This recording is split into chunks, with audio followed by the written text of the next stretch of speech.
नमस्कार.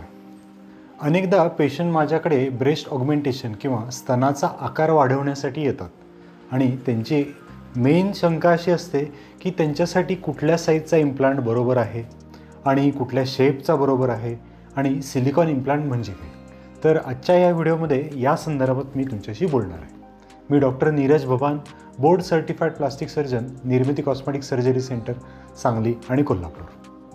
ओके, तर स्तनाचे आकार वाढवण्यासाठीच्या भरपूर मेथड्स आहेत. सर्जिकल मेथडमध्ये मेनली 2 मेथड्स आहेत. पहिली मेथड म्हणजे फॅट ग्राफ्टिंग, ज्याच्यामध्ये आपण पोटाच्या किंवा मांडीच्या इथलं अतिरिक्त चरबी काढून आपण ब्रेस्टमध्ये टाकतो. त्याच्यामध्ये 2 फायदे असतात. एक म्हणजे तुमच्या पोटाची चरबी पण कमी होते आणि ब्रेस्टचा साईज पण वाढतो. पण सॅडली फॅट ग्राफ्टिंगचे रिझल्ट हे जास्त सस्टेनेबल नसतात. म्हणजे तुम्ही एक लिक्विड सोल्युशन एखादं सॉलिड ऑब्जेक्ट एन्हान्स करण्यासाठी वापरता. तेव्हा तुम्हाला लक्षात आलं असेल की फॅट ग्राफ्टिंगचे जे काही रिझल्ट असतात त्याचा जो काही स्तनाला येणारा उभार असतो तो एवढा जास्त नसतो आणि घातलेलं फॅट असतं ते साधारण पुढच्या 5 ते 6 महिन्यामध्ये 50 to 60% कमी होऊन जातं. त्यामुळं राहतं ते 50%. त्यामुळं जर फॅट ग्राफ्टिंगनं ब्रेस्टचा साईज वाढवायचा असेल तर आपल्याला रिपीट सेशन करायला लागतात आणि तेच अनेक पेशंटला नको असतं. आणि ज्या लोकांना ब्रेस्ट एनलार्जमेंटसाठी किंवा स्तनाच्या साईज वाढवण्यासाठीचा परमनंट इलाज हवा असेल तर त्यामध्ये येतं सिलिकॉन इम्प्लांट. ओके, तर आता माझ्यासमोर जे आहेत हे याला सायझर्स म्हणतात आणि हा एक बॉक्स आहे. हा एक सेबिन कंपनीचा FDA अप्रूव्ड असलेला एक सिलिकॉनचा इम्प्लांटचा बॉक्स आहे. तर ओके, तर सिलिकॉन इम्प्लांट म्हणजे काय? आता हे सिलिकॉनच का वापरतात? तर सिलिकॉन हे इनर्ट मटेरियल आहे जे बॉडीमध्ये आत गेल्यानंतर बॉडी त्याला रिॲक्शन देत नाही. तर आपल्या शरीरामध्ये किंवा आपल्या टिश्यूमध्ये, स्नायूमध्ये कुठलाही ऑब्जेक्ट गेला तर आपलं शरीर त्याला परकीय किंवा फॉरेन बॉडी असं समजतं आणि त्याच्या विरुद्ध रिॲक्शन देते. तर काही असे मटेरियल आहेत, उदाहरणार्थ सिलिकॉन असेल, टायटॅनियम असेल, तर त्याला बॉडी जी काही रिॲक्शन देते, इम्युनोजेनिक जी रिॲक्शन देते, फॉरेन बॉडी रिॲक्शन देते, ती खूप मिनिमम असते. त्यामुळं ह्या गोष्टी आपण स्वतःच्या फायद्यासाठी वापरतात. म्हणजे सिलिकॉन जसं ब्रेस्ट ऑगमेंटेशनसाठी वापरतात, टायटॅनियम असेल ते बोन फिक्सेशनसाठी वापरतात. जे काही फेशियल बोन फ्रॅक्चर असेल त्यासाठी टायटॅनियमचे प्लेट्स वापरतात. तर सिलिकॉनचा वापर हा ब्रेस्ट ऑगमेंटेशनसाठी खूप दिवस झाले होत आहे आणि इंटरेस्टिंगली अमेरिकेमध्ये सगळ्यात जास्त जी होणारी सर्जरी आहे ती म्हणजे सिलिकॉन ब्रेस्ट ऑगमेंटेशन. त्यामुळं US मध्ये, युरोपमध्ये ब्रेस्ट ऑगमेंटेशनसाठी सिलिकॉनचा खूप मोठ्या प्रमाणावर वापर होतो. आता ब्रेस्ट ऑगमेंटेशनमध्ये जे काही सिलिकॉन आहे त्याचे पण भरपूर प्रकार आहेत.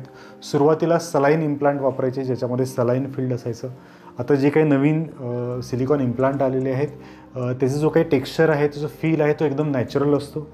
त्याचं वरचं कवरिंग असतं ते भरपूर स्ट्रॉंग असतं, म्हणजे इव्हन त्याच्यावरनं गाडी जरी गेली तरी ते फुटत नाही. आणि नवीन नवीन जशा टेक्निक आलेल्या आहेत त्याच्यामध्ये काही असे इम्प्लांट आहेत जे काही स्मूथ टेक्स्चर असतात, म्हणजे त्यांचं वरचं जे काही कवरिंग असतं ते स्मूथ असतं. त्याच्यापुढं अधिक कोर्स टेक्स्चर म्हणजे जास्त कोर्स असलेले टेक्स्चर असलेले इम्प्लांट होते. आता मायक्रो टेक्स्चर इम्प्लांट आले आहेत जे स्मूथपेक्षा चांगले समजले जातात, ज्याचे जे काही कॅप्सुलर कॉन्ट्रॅक्चर म्हणून जो काही साईड इफेक्ट आहे ते होण्याची शक्यता कमी असते. त्यामुळं सिलिकॉन इम्प्लांट बऱ्यापैकी सेफ आहे, भरपूर लोक करतात आणि त्याचा लाईफ स्पॅन ऑलमोस्ट 10 to 15 इयर्सपर्यंत पण सांगितलं जातं. दुसरा महत्त्वाचा प्रश्न मला अनेक लेडीज विचारतात की त्यांच्यासाठी इम्प्लांटचा साईज किती. अनेकदा पहिलं सिलिकॉन इम्प्लांट नंतरचा पहिला प्रश्न तोच असतो की सर माझ्यासाठी साईज कुठला पाहिजे.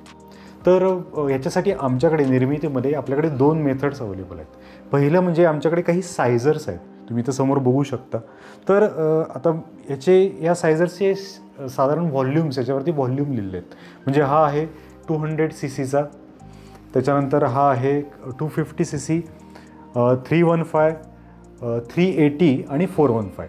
तर ह्याच्यात तुम्ही बघू शकता की याला एक टियर शेप अशा पद्धतीने शेप दिलेला आहे. तर आम्ही काय करतो की पेशंटला आल्यानंतर त्यांचे काही अंडरगार्मेंट ब्रा असतात तर त्याच्यामध्ये हे ब्रेस्ट इम्प्लांट हा जो काही सायझर आहे तो घालायला सांगतो आणि त्यांना त्याच्याबद्दलच म्हणजे सर्जरी झाल्यानंतरचा फील कसा येईल ते ह्या सायझर्समुळं लक्षात येण्यात मदत होते. तर रिसेंटली आम्ही पेशंट केला, तर पेशंटचं असं म्हणणं होतं की तिला साधारण 300च्या आसपासचा साईज तिला बरं वाटत होतं. तर ज्यावेळेला त्यांनी 380चा सायझर ट्राय केला आणि 430चा ट्राय केला, त्यावेळेला शी वॉज मोर कम्फर्टेबल विथ 430. त्यामुळे आम्ही तिला 415 cc इम्प्लांट टाकलं. तर अशा पद्धतीनं हे जे काही सायझर्स आहेत हे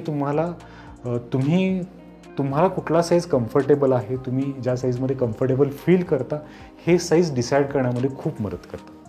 त्याबरोबरच भरपूर बाकी गोष्टी पण असतात की तुमच्या ब्रेस्टची बेस विड्थ किती आहे आणि स्किन एन्व्हलप वगैरे ह्या सगळ्या टेक्निकल गोष्टी आहेत. ते डेफिनेटली ज्यावेळेला पेशंट आमच्यासमोर येतो त्यावर आम्ही त्यांच्याशी या गोष्टी डिस्कस करतो. सेकंड आमच्याकडे एक गोष्ट आहे, ते म्हणजे क्रायसेलिक्स म्हणून एक सॉफ्टवेअर आहे, ज्याच्यामध्ये तुम्हाला आम्ही पेशंटचे फोटोग्राफ काढतो आणि झाल्यानंतरचं 3D रिकन्स्ट्रक्शन साधारण करून देतो, की जेणेकरून त्यांना झाल्यानंतरचा फोटोग्राफ किंवा त्यांची इमेज कशी दिसेल ते कळेल. मेनली आम्ही पेशंटला ह्या दोन्ही गोष्टी सांगतो. पेशंटचा प्रेफरन्स जनरली बॉडी सायझर्सला येतो, ब्रेस्ट सायझर्सला येतो, कारण की ते घातल्यानंतरचा जो काही फील आहे ते अनुभवू शकतात आणि त्यानुसार ते इम्प्लांटच्या साईजबद्दल डिस्कस करू शकतात. तर पुढची गोष्ट, आपल्याकडे एक बॉक्स आहे. हा आहे सेबिन कंपनीचा इम्प्लांट आहे. ॲक्च्युली ही फ्रेंच कंपनी आहे. हा FDA अप्रूव्ड आहे. तर अशा पद्धतीचे इम्प्लांट आपल्याला पेशंटसाठी आम्ही वापरतो. हे पूर्ण पॅक पीस आहे आणि याच्यावरती जो काही इम्प्लांटचं जे काही CC आहे, म्हणजे हा 455 cc mlचा इम्प्लांट आहे.